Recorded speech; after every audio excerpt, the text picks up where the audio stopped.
ঝড়ের বেগে দুহাত প্রসারিত করে জঙ্কুকের দিকে ধেয়ে আসে।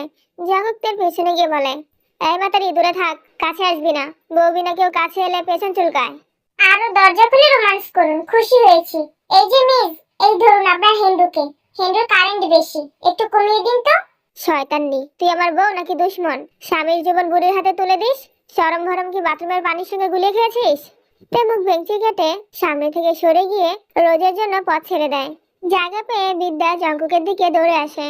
আই বুড়ি দূরে থাক, আমার কারেন্টে লাড়া দিতে এলে কিন্তু একেবারে লড়ে যাবি বলে দিলাম।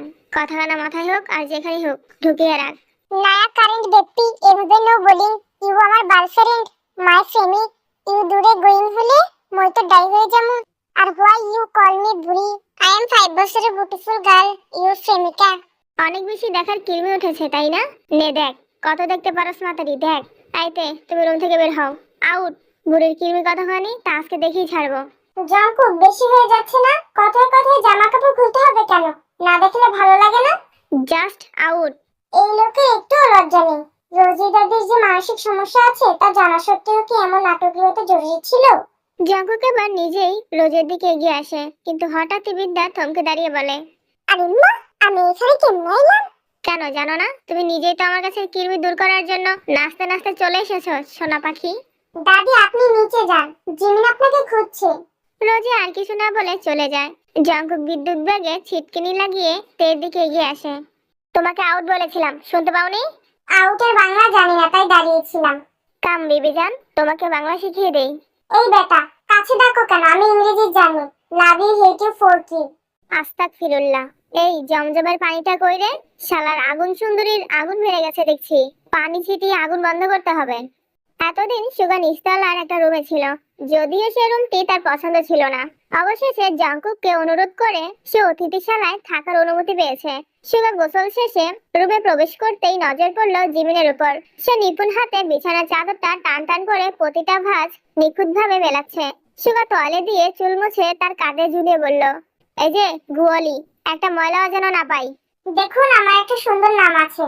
তাতে আমার কি? জলদি কাজ শেষ করো গুয়াফা। ওমা, আপনি এত সুন্দর করে কথাও বলতে জানেন? সুন্দর করে আরো অনেক কিছু করতে পারি, করবো?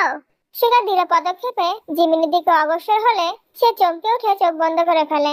কিন্তু কয়েক মুহূর্ত অতিবাহিত হওয়ার পরও কোনো অপ্রত্যাশিত স্পর্শ অনুভব হয় না। জিমিন চোখ মেলে তাকিয়ে দেখে সুগা টি শার্ট পরে বোতাম লাগাচ্ছে। শালার মেয়ে মানুষ যে কি পরিমাণ আবেগী!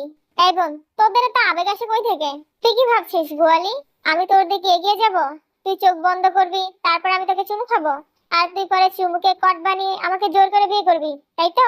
মেয়ে, তোর মাথায় গুয়ে ভরপুর। গুয়ের ব্যবসাটা কবে থেকে শুরু করবি? শালা তুই কর ওই বাঞ্চুন ব্যবসা। তুমি আমার শালি, তোমারে চড়াইতে মন চাই খালি। শোন, কাপড়গুলো ধুয়ে দিস, আর গিয়ে খাবার সাজা। খুব ক্ষুধা পেয়েছে। ভাইয়ের ভাবি খেয়েছে? না, খাবে। ঠিক আছে, এখন যা। ঘড়ির কাঁটায় 4টা বাজে। তে জঙ্কুকের উন্মুক্ত বক্ষের উপর শুয়ে বলল, আমাকে আপনি জাদু করেছেন এলাহি? তোমাকে পাওয়ার লড়াইয়ে এই বান্দা খুন করতেও প্রস্তুত। তবুও যদি জাদুর মতো নিম্ন কৌশলে তোমাকে পাওয়া যায়, তবে ওসবে আমার আপত্তি নেই। আমার জন্য জঙ্কুক এলাহি ছোট লোকে কাজ করবে? না, তোমার স্বামী করবে, তোমার অর্ধাঙ্গ করবে। জঙ্কুক এলাহি কেন করবে? তাহলে আপনি আমার কে হন? স্বামী।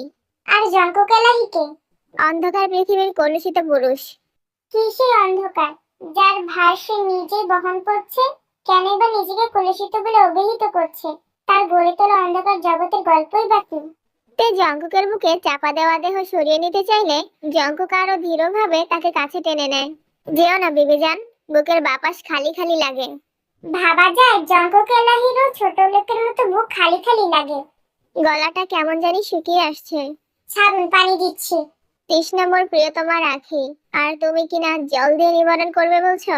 ছাড়ুন তো। ধীরে পায়ে উঠে দাঁড়ালো। টেবিলের উপর রাখা পানির জগের দিকে চোখ গেল। জগটা খালি, কেবল তলানিতে কিছুটা জমে রয়েছে। কোথায় যাচ্ছ? পানি নেই, রান্নাঘরে যাওয়াটা দরকার। আমিও আসি? না। একা ভয় করবে না? এত সহজে ভয় পাওয়ার মতো মেয়ে আমি নই। আমি মিসেস জঙ্কুক এলাহি, বুঝতে পেরেছেন জনাব? ভয় পেয়েছি ম্যাডাম, সাবধানে যেও। যেভাবে বলছেন মনে হয় একেবারে ছেড়ে চলে যাচ্ছি। যাচ্ছই তো। সমগ্র এলাহি বাড়ি গভীর নিদ্রায় নিমগ্ন, অথচ তের চোখে ঘুম নেই। রান্নাঘরে যেতে যেতেই অনেকটা সময় পার করে ফেলেছে তে। এক হাতে তার পানির বোতল আর অন্য হাতে এক বাটি পায়েস। জঙ্কুকের খুব পছন্দ মিষ্টি জাতীয় খাবার, যে কোনো মিষ্টি পেলেই সে এক নিমিষে খেয়ে ফেলে, কিন্তু সামান্য ঝালও সে সহ্য করতে পারে না। সিঁড়ির দুপা পার হতেই হঠাৎ উপর থেকে কাঁচ ভাঙার শব্দ এলো। তের বুকের ভেতর অজানা আশঙ্কায় ধক করে ওঠে, আর দেরি না করে দৌড়ে রুমে আসে। দরজাটা খোলা। যাওয়ার সময় তো দরজাটা লাগিয়ে গিয়েছিলাম, তাহলে খুললো কে জঙ্কুক? তে ধীরে ধীরে পা টিপে ভেতরে ঢুকে মেঝের দিকে চোখ যেতেই তার নিঃশ্বাস আটকে গেল। টেবিলের উপর রাখা কাঁচের ফুলদানিটা নিচে পড়ে টুকরো টুকরো হয়ে গেছে। বারান্দার দরজাটাও খোলা। জঙ্কুক? কোনো সাড়া এলো না। ফ্লোর জুড়ে তাজা রক্তের দাগ। রক্তাক্ত বস্তু টেনে নিয়ে গেলে যেমন হয় ঠিক তেমনই ছাপ। এই রক্ত জঙ্কুকের। তে ধীর পায়ে রক্তের ছাপ অনুসরণ করে বারান্দায় পা রাখতেই তার শরীর শিউরে ওঠে। বারান্দায় পড়ে আছে একটা নিথর দেহ। কে পড়ে আছে অন্ধকারে ঠিক স্পষ্ট বোঝা যাচ্ছে না, তবে পুরুষালী গড়ন, চওড়া শরীর। এক মুহূর্তেই তার মনে বিদ্যুৎ চমকের মতো ভেসে ওঠে জঙ্কুকের মুখখানি। জঙ্কুক!